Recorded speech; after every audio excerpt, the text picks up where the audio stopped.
This is our banded air squat.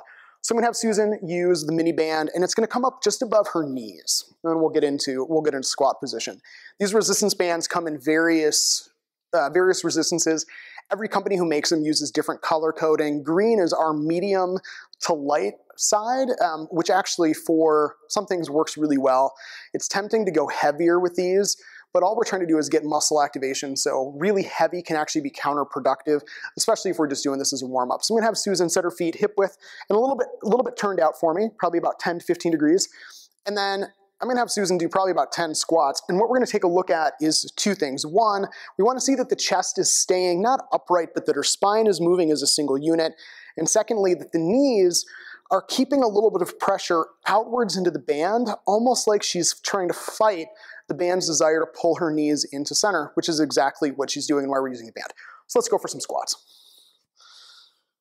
So if we were to envision a line drawn down the top of the thigh and a line through the center of the foot, we could use the middle of the shoe. The second toe is actually a really good marker. We want those lines to basically be parallel. So this is it, right? This is the whole movement. It's a standard air squat, but what that band is doing is forcing us to use a little bit more external hip. One note, this width is really important. We don't need to go wider, but we definitely don't want to be narrower. This is pretty ideal, right? And Susan's feet are just outside of hip width. Guys, that's it. That is our banded air squat.